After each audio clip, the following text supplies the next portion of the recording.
Hey guys, Pumpkin's here to join us for another video, but I wanted to talk today about the revision process. Typically when I'm working on stuff, I hardly show you guys. I keep meaning to, but I always forget to show you guys what I'm working on. So currently, I do this every year. I revise both my books. I already revised Until Morning, and I'm currently working on The Curse of Eden. So what I do is I print the whole thing out. Again, this is personal choice. I know that a lot of people, I'm still someone where I have to revise on physical paper or annotate. I cannot annotate or think that way on a computer. I have to physically draw out how I'm thinking. So I am someone who has to print my manuscript when I'm revising. That's not true in the case of Until Morning, since they were so short. But either I'm gonna have to do this, or I will just order a copy of my book and edit directly on the pages of the book. So the first step when I revise, for me, there's not too many parts to it. Basically, one of the most important things in my experience, and my mom always taught me this as a kid, is to read aloud. Reading aloud, you catch so much more stuff and so much more syntactical errors. I'm not sure which it is. But you will catch way more of those. If it just doesn't flow right, if the sentence doesn't sound right, you're gonna catch it if you're reading it out loud. Whereas sometimes you let those things go if you're just reading it in your head, because to you, the author, it sounds right. So I just go through and I obviously I write whatever kind of annotation. Oh, here's a good example. I can't do this on a computer. That's just not how my brain thinks. So this is the kind of stuff I do. It's all over the place in cursive that no one else can read other than me. But I just go through and I edit whatever I want.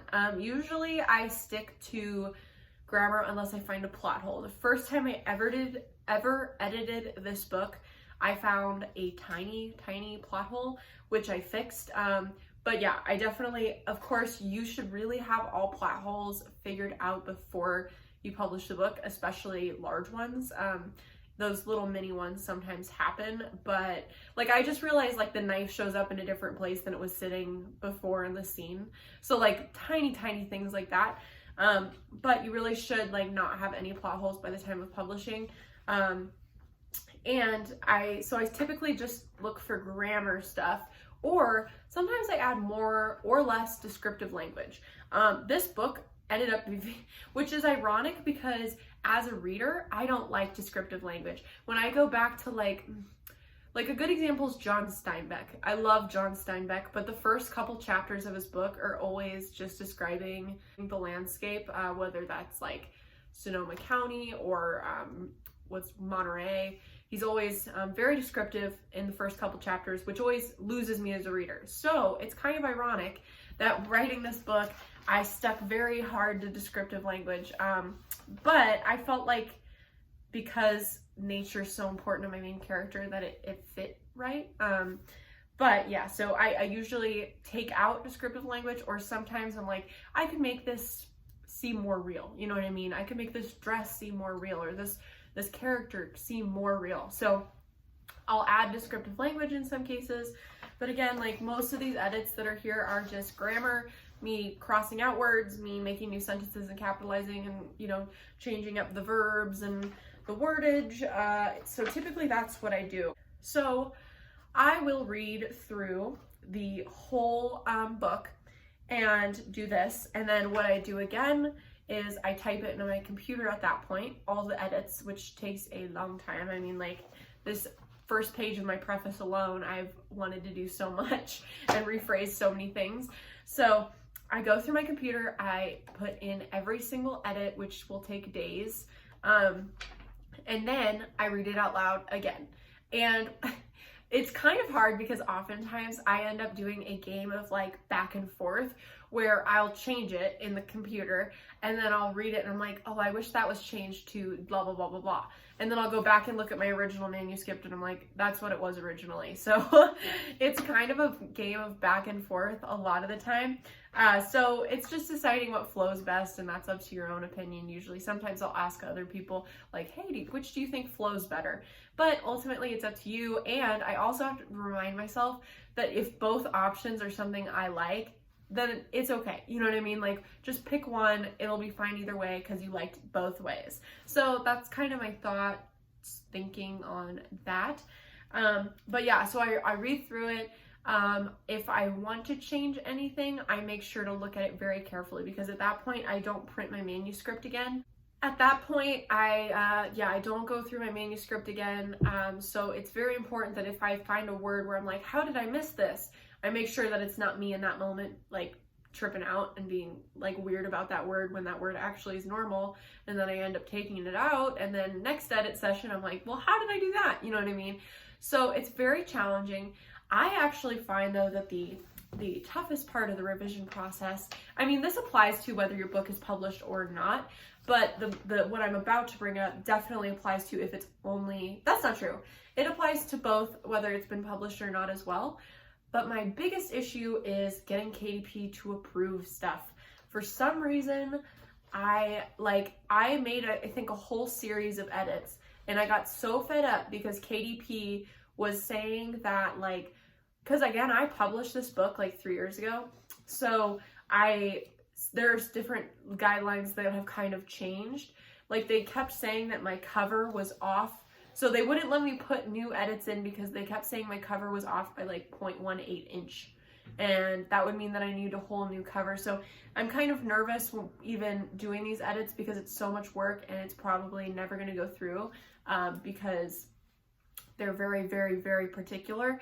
And it's frustrating too because I've like called before and I'm like, but I have it printed right here and it is fine the way it looks. You know what I mean? So it is a very excruciating, frustrating process. I've dealt with it with Ingram Spark too, but Ingram Spark usually is pretty good. Like, one time that happened when I was originally publishing The Curse of Eden, and all I had to do was call customer service and be like, hey, I have it physically printed here and it looks fine and I would like it to be processed because for some reason it keeps coming up as an error. And the lady was like, okay, I'll approve it for you. When you call KDP, I don't think they have the ability to do that, and I think that's why they're so tough about it. But yeah, it is, you have to follow the directions with KDP. They will not accept it or, you know, change it or say it's fine for you just because you've called or something. So they are very, very stubborn about it. There's a chance I might have to like redo my whole cover, which would suck because all the art and imagery was from 2018. So my illustrator will have to find that. So yes, it's a very frustrating and excruciating process. But I mean, if you've ever been in high school, like, I honestly learned most of my revision skills in high school just because they emphasize like group revision so much. And my mom was also, she edits all my books, but she was an English major, well, I was an English major too, but it always blows my mind because we were both English majors and she knows so much more than me. And so maybe it's life experience, but she is so good about grammar and revision. And I'm so lucky that she reads through my stuff because I don't have near the editing ability that she does. But she's definitely taught me a lot about editing and really looking at every tiny detail, every apostrophe, every comma, every period, every capitalization, every, I don't know, like making sure. This is something else I've worked on, and actually it was my illustrator who brought this up when she was, you know, being a beta reader for the book. But also another thing to look for other than grammar and descriptive language after you've published would be to also make sure that you're using the same uniform present and past tense. And that's something even now after checking it so many times, I'll notice there's a verb and I'm like, I know how I meant this, but this sounds like I'm going into past tense when I'm still in present tense because that's how the rest of the book is. Something like that. And it's very important because it'll throw your reader off and it'll make them go, oh, wait. So with The Curse of Eden, I have the whole book is in past tense.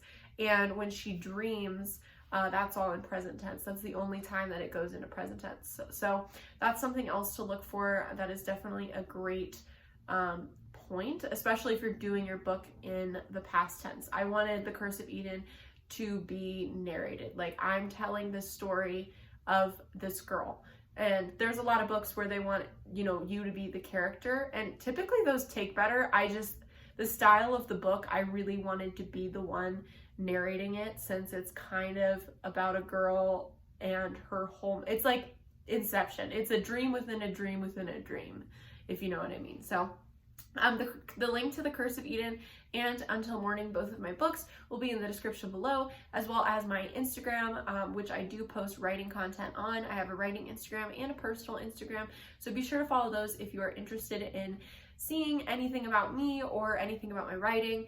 Be sure to like this video if you want to know more about the processes of writing. I'm trying to do like a little series about episodes and writing tips and writing advice.